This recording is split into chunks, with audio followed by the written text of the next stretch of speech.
Olá pessoal, tudo bem com vocês? Hoje aconteceu algo surpreendente. Finalmente, um jornalista da emissora estatal saiu do roteiro programado e teve a coragem de denunciar que a prisão do Bolsonaro é absurda e ilegal. Peço que vocês reparem na cara de velório dos militantes enquanto ele disparava uma metralhadora de fatos ao vivo na emissora do Amor.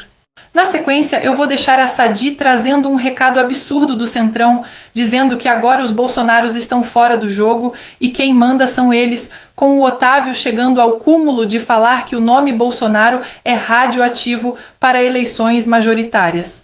O Bolsonaro era alvo de um inquérito para saber se ele estava colaborando com o filho dele, que também era alvo de inquérito, na tentativa aí de coagir a justiça brasileira com a ação no curso do processo.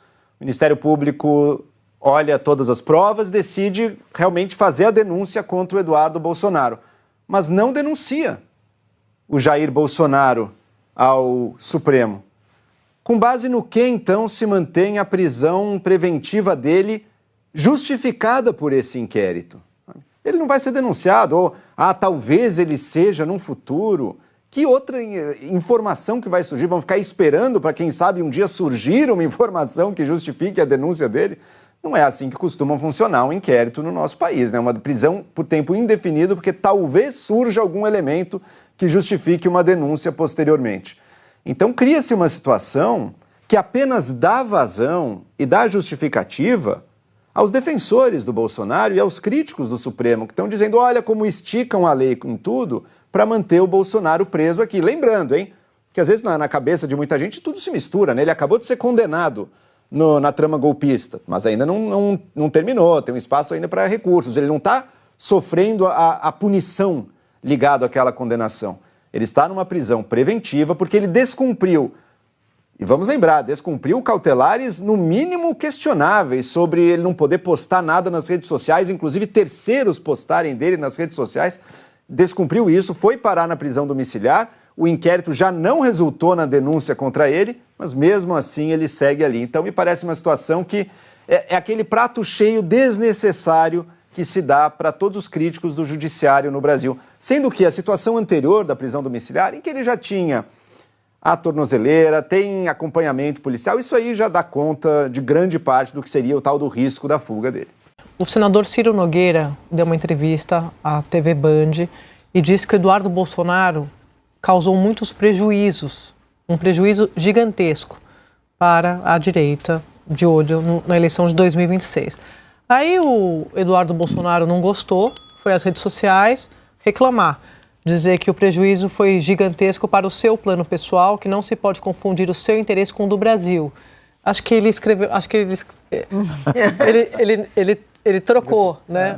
O que ele está defendendo, na verdade, é o interesse pessoal dele contra o Brasil. Isso já é meu comentário, eu trouxe aqui. Leia em voz alta, né? Não, porque até para eu ler é difícil.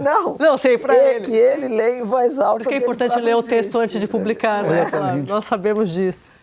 Aí eu fui ouvir alguns integrantes do Centrão me procuraram para dizer o que a gente vem dizendo aqui o tempo todo. O Ciro Nogueira não falou nada de diferente do que eles estão falando nos bastidores. Há meses. Eles não aguenta mais me ouvir falar aqui que o Centrão, se pudesse, rifava a família Bolsonaro, que o Supremo pode escolher, o Supremo pode decidir o julgamento por eles, porque o Centrão não quer escolher, o Centrão não tem como fazer isso. Não satisfeito em contar com o Eduardo Bolsonaro como cabo eleitoral do governo, da candidatura Lula, vamos falar assim, ainda foram buscar o apoio de um cabo eleitoral internacional, Donald Trump, para reforçar essa campanha, né? Todo mundo.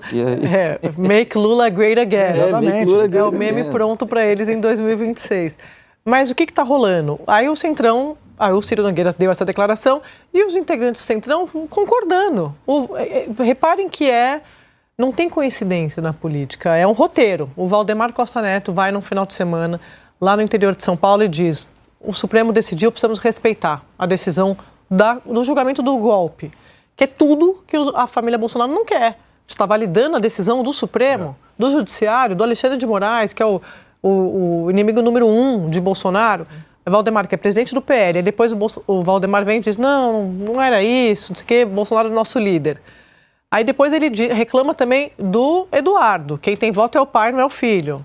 Vai matar o pai. Aí o Eduardo, exatamente, o Eduardo vem e responde, chama o Valdemar de canalha, né? Isso é uma canalice. Então, é o Eduardo Bolsonaro brigando com os caciques do Centrão. Mas o que os caciques do Centrão estão dizendo? Nós não aguentamos mais. Não, a gente carrega Jair Bolsonaro, como eu sempre disse aqui, como cabo eleitoral, mas não dá para carregar o Eduardo Bolsonaro. Eduardo Bolsonaro, para o Centrão, é um problema de Jair Bolsonaro. E é um problema de polícia, é um problema do Supremo. Quem tem que resolver são eles. Porque eles tentaram também aconselhar que Eduardo Bolsonaro fosse enquadrado. A gente já cansou de contar que interlocutores, emissários foram lá, pediram para ele recuar. Ele não só não recuou, como ele dobrou a aposta. Assim, eu tô aqui, é o que ele diz, não se pode confundir o seu interesse com o do Brasil. Ele acha de verdade que ele está fazendo alguma coisa. Nós não sabemos exatamente o que ele acha que ele está fazendo, mas, né? Está bem claro para o Centrão, que é pragmático, que o Eduardo Bolsonaro atrapalhou os planos da direita. Eles perderam tempo. Perderam tempo na construção desse candidato que, para eles, tem que ser Tarcísio de Freitas. Então, aqui, na verdade, já estão um passo além. Quer dizer o seguinte, você sai da minha frente que eu quero passar, o Centrão está dizendo isso, e se eles puderem escolher, não tem Bolsonaro, nome Bolsonaro na vice, como também tenho dito aqui. Então, é o Centrão riscando o chão, como eu escrevi, dizendo, ó, daqui para trás, vocês fizeram do jeito de vocês. Daqui para frente é do nosso jeito. Quem manda somos nós. Nós vamos coordenar aqui essa construção dessa campanha. Porque eu estou brincando que tem 100 anos até a eleição, mas de coisas que vão acontecer, não de definição de campo. Olha o quanto a análise do Ciro Nogueira é de que a atuação de Eduardo Bolsonaro deu munição para o governo Lula e empoderou. Todo esse poder que a gente está dizendo que o governo está forte foi causado, em maior parte, pela atuação de Eduardo Bolsonaro. Por isso que ele é tido como camisa 10 do governo Lula.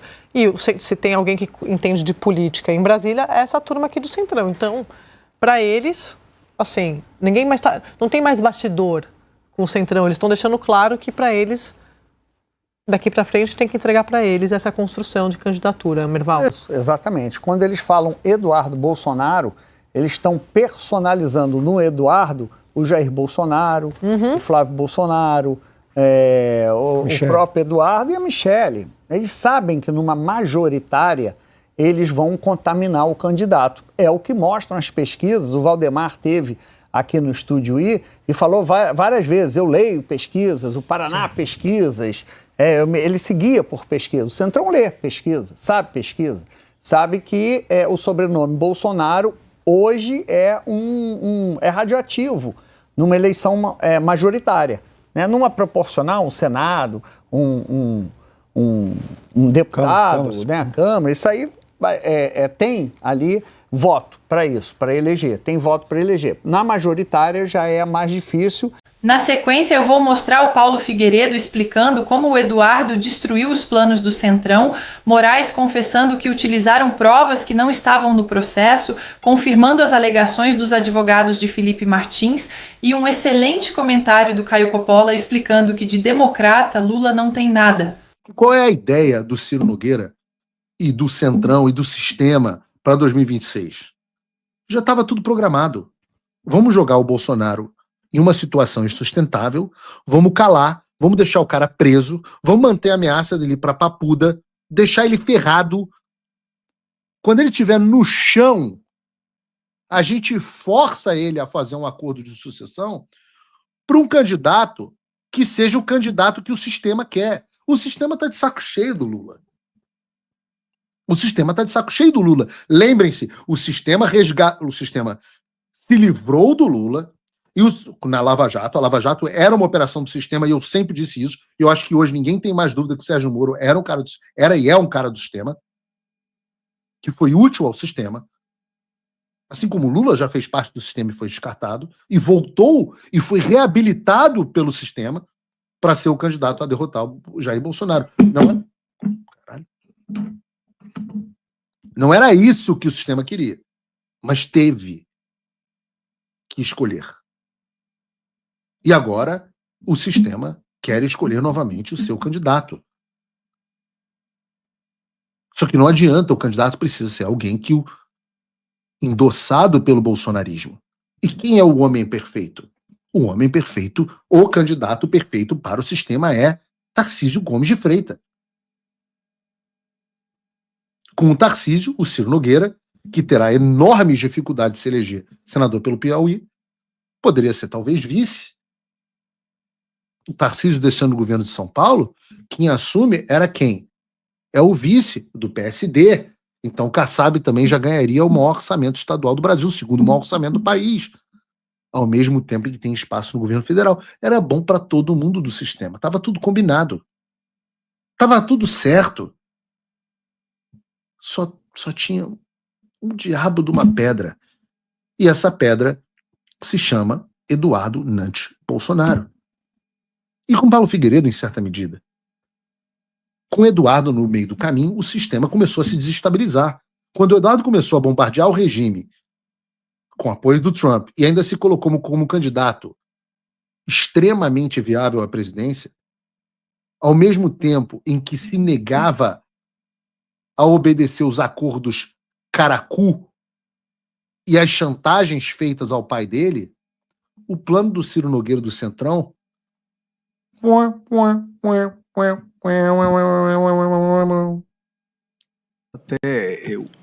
isso iria constar já no meu voto, mas como foi citado da tribuna, até para facilitar o trabalho de Vossas Excelências, há realmente, na página 113 das alegações finais da Procuradoria-Geral da República, a citação de uma prova descoberta num grupo de WhatsApp, eleições 2022, derivada da extração de dados do celular de Flávio Botelho Peregrino, que foi ex-assessor de Walter Braga Neto. Essa prova foi obtida a partir da PET 13299, onde foi determinada a prisão preventiva do réu Braga Neto e busca e apreensão, que ocorreu no dia 14 de dezembro de 2024. E não houve realmente, como citado da tribuna, não houve por parte da Procuradoria o pedido de compartilhamento dessa PET 13299. Então não consta nos autos essa prova citada do IPJ 2263992/2025 não consta nesses autos. Forma como Lula da Silva não parabenizou Donald Trump pela mediação desse conflito, que o Lula dizia ser capaz de mediar, inclusive outros conflitos e outras guerras, sugeriu até que essa conversa fosse numa mesa de bar. Além de Lula não ter parabenizado Donald Trump, ele agora se omite de maneira reveladora em relação a esse prêmio Nobel, a uma mulher batalhadora que luta contra uma ditadura. Acontece que é uma ditadura que ele e seus apaniguados não reconhecem como ditadura. Ele já se referiu à Venezuela como, aspas, um regime desagradável. Acho que foi o mais longe que ele chegou. Ele disse que não é uma democracia problemática. Ele já teceu aí a ideia de que a ditadura na Venezuela é uma narrativa. Então, óbvio que ele vai acabar se silenciando. Agora, é um verdadeiro absurdo, porque desmonta aquela ideia de que Lula é um democrata. Ele se recusa a parabenizar alguém que sempre lutou contra a ditadura no país vizinho, que trouxe aqui para nós nada menos do que 700 mil refugiados entre os 8 milhões que tiveram que deixar o país por causa de violência, pobreza e tantas outras mazelas trazidas pela tirania socialista. A todos que chegaram até aqui, muito obrigada pela confiança. A petulância com que o Centrão e esses militantes da Globo negociam os votos da direita e desprezam a família Bolsonaro é de dar nojo. Os militantes eu ainda entendo, pois tem que reforçar a narrativa de que os bolsonaros têm muita rejeição para ajudar o governo. Agora me admira essas raposas velhas do Centrão caírem no conto da pesquisa Quest. Confesso que vai ser engraçado ver o desespero do Ciro Nogueira e companhia quando entenderem que a maior parte da direita não vai votar nos candidatos do sistema e que Eduardo tem mais votos e apoio do que eles imaginam. O que vocês acham, pessoal? Concordam com a Sadi que quem prejudica a direita é o Eduardo Bolsonaro? Comentem aí que responderei o máximo de comentários que eu conseguir. Até o próximo vídeo e que Deus abençoe a todos nós.